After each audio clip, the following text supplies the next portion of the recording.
আর্জেন্টিনাকে নিয়ে আবেগ উচ্ছ্বাস অনেক তো হলো। এইবার একটু বাস্তবতায় ফিরি। এই যে ইংল্যান্ডের বিপক্ষে সেমিফাইনাল খেলছে লিওনেল মেসির দল, লিওনেল স্ক্যালোনির দল, সেইখানটাতে আসলে এই আর্জেন্টিনা কি উতরে যেতে পারবে? আমরা নকআউট পর্বের ৩ টা ম্যাচে আর্জেন্টিনাকে যেমন দেখেছি, তাতে ইংল্যান্ডের বিপক্ষে নিঃসন্দেহে অনেক বড় চ্যালেঞ্জ আর্জেন্টিনার সামনে অপেক্ষা করে আছে এবং আমার একটা আশঙ্কার জায়গা হচ্ছে, আশঙ্কার জায়গা নাও হতে পারে। অবভিয়াসলি এই আর্জেন্টিনার সামর্থ্য তো আছেই ইংল্যান্ডকে টপকে যাওয়ার। অবশ্যই সামর্থ্য আছে ফাইনালে স্পেন আসুক বা ফ্রান্স আসুক তাদেরকে হারানোর। অবশ্যই সামর্থ্য আছে তাদের back to back world cup জেতার।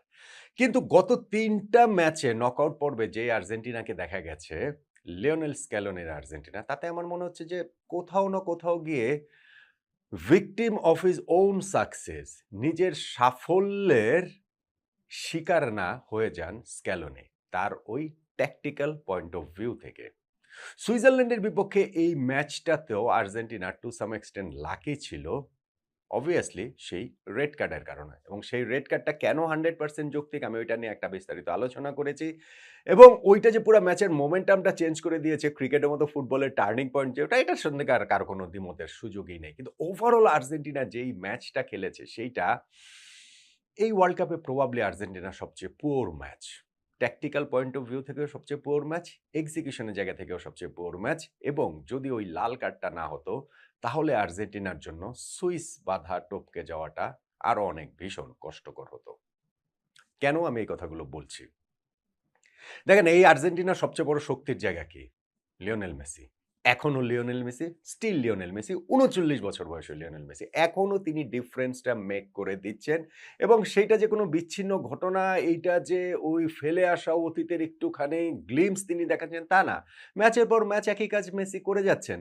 মেসি এই ওয়ার্ল্ড কাপের ধরেন ১ম ২ টা ম্যাচে আর্জেন্টিনা ৫ গোল দিয়েছে, সবগুলোই মেসি করেছেন। তখন মনে হচ্ছিল যে মেসি একাই কি গোল দেবেন নাকি? আবার ধরেন ১ম ৪ টা ম্যাচে মেসির কোনো অ্যাসিস্ট ছিল না, যে মেসি কি অ্যাসিস্ট করতে পারবেন না নাকি? শুধু গোল দেওয়াই কাজ।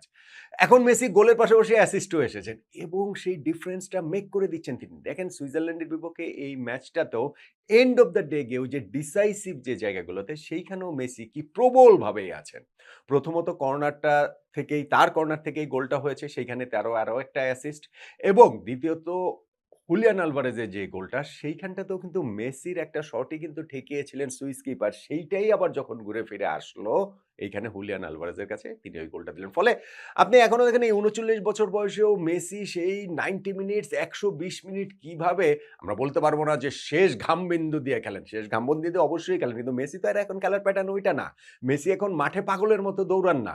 তার ওই খেলার ধরনটা চেঞ্জ হয়ে গেছে। এনার্জিটা অনেক বেশি রিজার্ভ করে তিনি আসলে খেলেন এবং সেইটা তিনি নট নেসেসারিলি 90 মিনিটস, সেটা 120 মিনিটসে গেলেও যে সেটা করতে মেসি সক্ষম, সেটা আমরা দেখেছি কাবো ভার্দের বিপক্ষে রাউন্ড অফ 32 ম্যাচে, সেটা আমরা দেখলাম সুইজারল্যান্ডের বিপক্ষে এই ম্যাচটাতেও। সেই সব জায়গাতেও ম্যাচ ডিসাইড করে দেওয়ার ক্ষেত্রে সেই মেসির রোলটা খুবই প্রমিনেন্ট।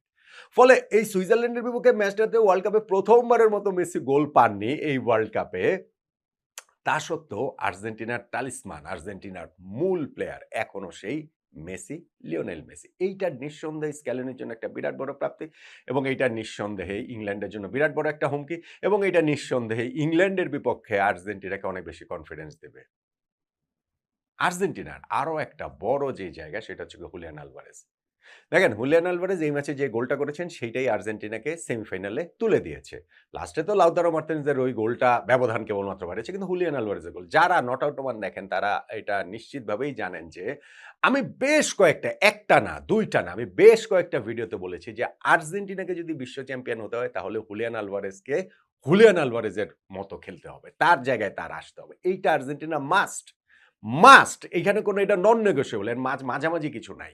সেইটা আর্জেন্টিনার খেলা, তাদের অ্যাটাকের প্যাটার্ন তৈরি করা, অ্যাটাকিং থার্ডে অনেক বেশি হচ্ছে গিয়ে ওইখানে ওই মোবিলিটি, তার লিওনেল মেসিকে কাভার করা, রান দিয়ে সবকিছু মিলে হুলিয়ান আলভারেজ এই টিমটাতে আসলে আমি বলব যে মেসির পরই সবচেয়ে গুরুত্বপূর্ণ। অ্যাটাকিং এ তো অবশ্যই, এটা নিয়ে কোনো ডাউটের জায়গা নেই। ফলে আমি অনেকগুলো আলোচনাতে বলেছি যে আর্জেন্টিনাকে বিশ্ব চ্যাম্পিয়ন হতে হলে হুলিয়ান আলভারেজকে হুলিয়ান আলভারেজের মতো হতে হবে। এখন আমি বলব না যে তিনি তার 100% এসেছেন। এখনো বলব না যে তার সেই শার্পনেস এর পুরোপুরি জায়গায় তিনি চলে এসেছেন। কিন্তু ভাই, যে গোলটা করেছেন, ও বয়! মানে এইটা তো হচ্ছে গিয়ে মিউজিয়ামে রেখে দেওয়ার মতো গোল। যেই গোলটা হুলিয়ান আলভারেজ করেছেন এইরকম ম্যাচে, এরকম ম্যাগনিচিউডের একটা ম্যাচে, এইরকম মোমেন্টে এক্সট্রা টাইমের সেকেন্ড হাফে গিয়ে এটা জিনিয়াস ছাড়া ভাই সম্ভব না। আর এইটা যে হুলিয়ান আলভারেজেরটা হয়ে গেছে বিষয়টা তা না। এইটাই হুলিয়ান আলভারেজ এবং এই হুলিয়ান আলভারেজকেই আর্জেন্টিনা চায় সেমিফাইনাল, ফাইনাল গোয়িং ফরওয়ার্ড এই ২ টা ম্যাচেও এই আলভারেজকেই আর্জেন্টিনা খুব করেছে এবং এইটা আর্জেন্টিনার জন্য নিঃসন্দেহে একটা বিরাট বড় প্লাস পয়েন্টের জায়গা। কিন্তু আমি ট্যাকটিক্যাল যে জায়গার কথা বলছিলাম, লিওনেল স্ক্যালোনি তিনি কি victim of his own success হতে পারেন কিনা? নিজের সাফল্যের শিকারী হয়ে যেতে পারেন কিনা? স্ক্যালোনির এটা আমি কেন বলছি? দেখেন স্ক্যালোনি একটা জিনিস দেখবেন যে তিনি আর্জেন্টিনার হয়ে যে ১০০ র বেশি ম্যাচ তিনি চার্জে ছিলেন। বেশিরভাগ ম্যাচে এই ম্যাচটাতেই শুধু ব্যাক টু ব্যাক তিনি একই 11 নিয়ে খেলালেন। এটা বোধহয় ৩য় বা ৪র্থ বার এরকম তিনি খেলিয়েছেন। মোটামুটি তিনি প্রতি ম্যাচে 11 চেঞ্জ করেন। মোটামুটি তিনি স্ট্র্যাটেজিক পয়েন্ট অফ ভিউ থেকেও ট্যাকটিক্যাল চেঞ্জও তিনি রেগুলার করেন। আর্জেন্টিনা যেমন এই ওয়ার্ল্ড কাপে 4-3-3 তে খেলা শুরু করে এখন কিন্তু 4-4-2 তে চলে গেছে। ৪ জন সেন্ট্রাল মিডফিল্ডার নিয়ে আর্জেন্টিনা খেলাচ্ছে। এখন এই ৪ জন সেন্ট্রাল মিডফিল্ডার নিয়ে যখন আপনি ইংল্যান্ডের বিপক্ষে খেলবেন, যেই দলটাতে ডেকলান রাইস এবং এলিয়ট অ্যান্ডারসনের মতো ২ জন এলিট মিডফিল্ডার রয়েছেন। এলিট লেভেলের মিডফিল্ডার, সুপারব সেন্ট্রাল মিডফিল্ডার এবং আপনি যদি এখনকার ওয়ার্ল্ড ফুটবলের কথা বলেন, আপনি টপ 5 এর মধ্যে এই ২ জনের একজনকে রাখতেই হবে। আমার ধারণা টপ 10 এর মধ্যে এই ২ জনকেই রাখতে হবে। এই এলিয়ট অ্যান্ডারসন, ডেকলান রাইস।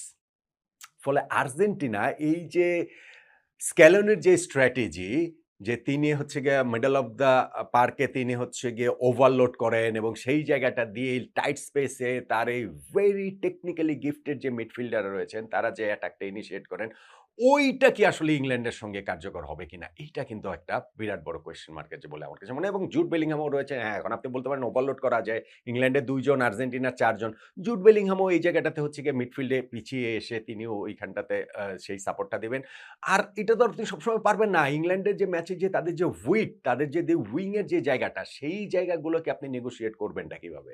ফলে আমার মনে হয় যে আর্জেন্টিনা আমি নট সিউর যে ইংল্যান্ডের বিপক্ষে ম্যাচেও ঠিক ৪ জনই মিডফিল্ডার নিয়ে এইভাবে খেলে স্ক্যালোনি আসলে এইটা পার পেয়ে যাওয়াটা অত সহজ হবে বলে মনে হয় না।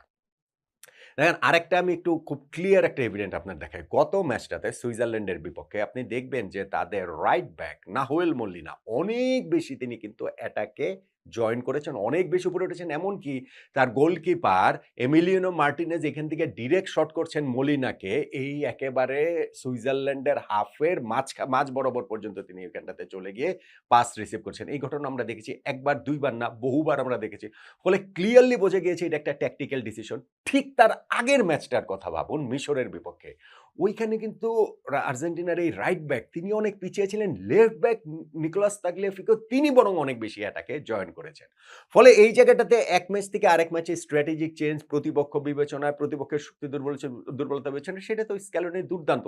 স্ক্যালোনি সেটার মাস্টার। কিন্তু ইংল্যান্ডের বিপক্ষে ম্যাচে তিনি আসলে এই জায়গাটাতে কিভাবে খেলাবেন? কারণ ইংল্যান্ড অনেক বেশি উইডথ ইউজ করে। তাদের ওই ২ সাইড ২ উইং ইনফ্যাক্ট তাদের স্পেশালি লেফট সাইড থেকেও যদি হচ্ছে গিয়ে নিকো রেইলি উপরে ওঠেন, তখন কিন্তু আর্জেন্টিনার জন্য সেইটা সামাল দেওয়াটা অনেক বেশি কঠিন হয়ে যাবে বলে আমার কাছে মনে হয়। সুইজারল্যান্ডের বিপক্ষে আরেকটা জিনিস আমার কাছে মনে হয়েছে যে আমি জানি না, obviously এটা ট্যাকটিক্যাল রিজন কিন্তু সেটা কি আসলে কতটা কার্যকর হয়েছে? আর্জেন্টিনা লং বল স্ট্র্যাটেজিতে খেলেছে। এখন আর্জেন্টিনার খেলার ধরন আমরা জানি কি? পাস দিবে, পাস দিবে, পাস দিবে, পাস দিবে। ধীরে সুস্থে করতে হঠাৎ ২-৩ টা কুইক পাসের মাধ্যমে তারা হচ্ছে গিয়ে প্রতিপক্ষের ডিফেন্স ওপেন করে দেওয়ার চেষ্টা করে। কিন্তু এই ম্যাচটাতে আমি স্ট্যাটও দেখছিলাম 7.4% না 7.8% বল আর্জেন্টিনা পাস দিয়েছে হচ্ছে গিয়ে লং বলের মাধ্যমে। সো এইটা কিন্তু আর্জেন্টিনা না। এই পার্সেন্টেজটা এই ওয়ার্ল্ড কাপে একেবারে হাইয়েস্ট। এখন আপনি সুইজারল্যান্ডের মতো দলের বিপক্ষে যখন আপনি এই লং বল স্ট্র্যাটেজিতে খেলবেন এটা কিন্তু কোয়েশ্চেনেবল। এটা যে আসলে ঠিক কতটা কার্যকর হয়, কার্যকর তো হয় নাই। ম্যাচের মধ্যে তো আমরা দেখেছি। আপনি ভাই লাল কার্ড খাওয়ার পরে সুইজারল্যান্ডের অবস্থাটার কথা বাদ দেন। মানে ওইটা তো একটা অসম লড়াই হয়েছে। এবং আমিও ওই অসম লড়াইটাতে আমারও পয়েন্ট একটাই যে ওই লাল কার্ডেই ম্যাচ শেষ। আর্জেন্টিনা হয় ৯০ মিনিটে জিতবে বা ১২০ মিনিটে জিতবে বা টাই ব্রেকারে গিয়ে জিতবে। মানে ম্যাচটা তখন আর কোনোভাবেই ইনব্যালেন্স এ ছিল না। কিন্তু এর বাইরে যে লং বল স্ট্র্যাটেজিতে আর্জেন্টিনা খেলেছে, সেইটা সুইজারল্যান্ডের বিপক্ষে খুব কার্যকর হয়েছে বলে মনে হয় না। এবং ইংল্যান্ডের বিপক্ষে আরো বেশি হবে না। ইংল্যান্ডের বিপক্ষে হবেই না। কারণ হচ্ছে গিয়ে এই লং বল স্ট্র্যাটেজির মাস্টার হচ্ছে মানে আতুরঘরেই ইংল্যান্ড। ইংল্যান্ড সারা জীবন ওইভাবেই খেলেছে। এখন না হয় ইংল্যান্ড চেঞ্জ হয়েছে। কিন্তু ওইটা তাদের একেবারে ডিএনএ এর মধ্যে রয়ে গেছে। ফলে এইটা খেলে আসলে ইংল্যান্ডের সঙ্গে যে পার পাওয়া যাবে, আমার কাছে সেইটা মনে হয় না। ফলে স্ক্যালোনির এই জায়গাটাতেও নিঃসন্দেহে চিন্তা করার সুযোগ অবশ্যই থাকছে। একটা বড় জায়গা আমার কাছে যেটা মনে হয় সেটা হচ্ছে গিয়ে প্রপার এলিট ইউরোপিয়ান টিমের এগেইনস্ট এ। আর